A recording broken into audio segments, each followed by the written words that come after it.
Umar was a very powerful figure that you may have heard of many, many times.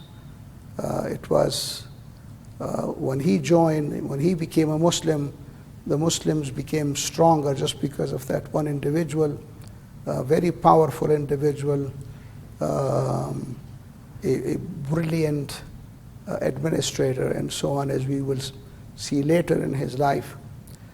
He took Abu Bakr, who was the closest friend of the Prophet, with his hand and said, "Come on, let's go and see what's going on." Ali, the story goes from the Shia side, was busy making arrangements for the funeral of the Prophet. So I'm telling it without going through an analysis of what that meant. So he wasn't with them. And when they went there, there was quite a bit of discussion. The locals, who are called the helpers, right, the Ansar, they wanted the successor to be from among them. The immigrants, who are called the Muhajirun, wanted the successor to be from among them. And the debate was, why should it be one or the other? The argument from the Muhajirin side, Umar, there was only two of them at the meeting, Abu Bakr and Umar, was that the general population of Arabia, the tribes of Arabia, will not accept the leadership of a tribe from Medina, but they will more willingly accept the leadership of someone from Quresh, because Quresh was a prominent tribe with all the other groups within that. Everybody in the Arabian Peninsula knew them, and they are more likely to accept one from them rather than from some tribe of Medina. That was their main argument. They also discussed whether there should be two, one from the Quresh and one from one of the tribes in Medina. And the thing was, it looks like it was stuck, the way these discussions go, going around in circles. And the man who was being named was so sick he wasn't saying anything. He was in bed, but the meeting was right where he was. And then suddenly Umar took the hand of Abu Bakr and said, "I do bay'ah on your hands, I accept you, I take you as my leader." And that broke the deadlock, because after some silence, everybody else accepted Abu Bakr in that room, accepted Abu Bakr as the leader. And then, of course, since the process the way it is, they came back out, and other people had to take a bay'ah, that is, accept him as a leader before it became official.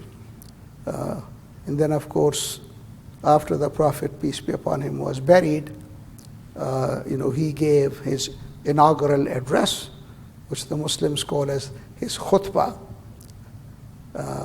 But I call it inaugural address because that's appropriate.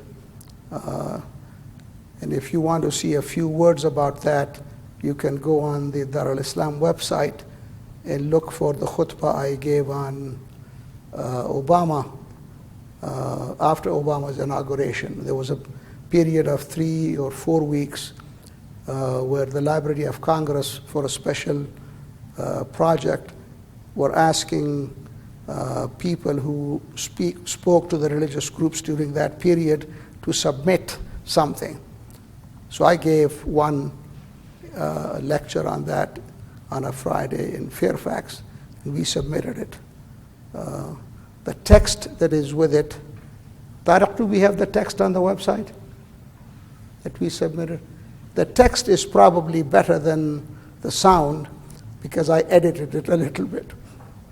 But otherwise, the way I give these lectures, I have some little notes, but it's not a text that I read. In any case, so he said, yes? Sorry, can you elaborate, who was this group that was negotiating who's the successor, and they then took the Bayah? Were they a group of leaders from Medina and Mecca? Who exactly was that group that they were the leaders of Ansar on the Ansar side, and only 2 people from the Muhajirun, Abu Bakr and Umar. Yeah. And the person they chose was Quresh?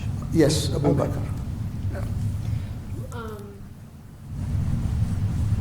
Will you write his name on the board? The new guy.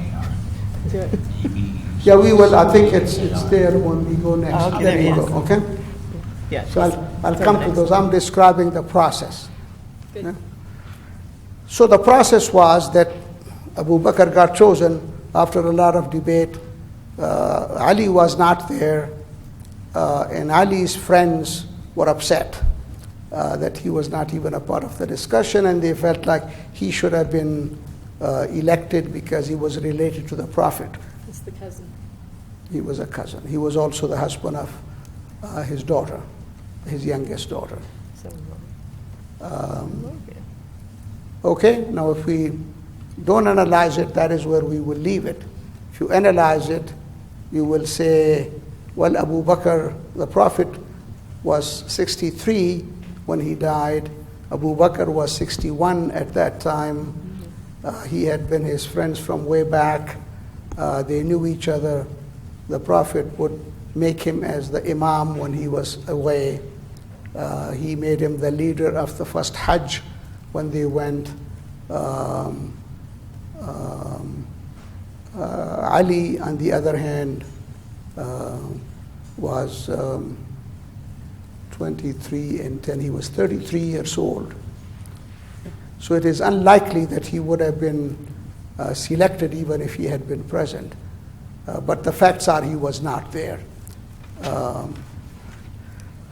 So that's how that happened.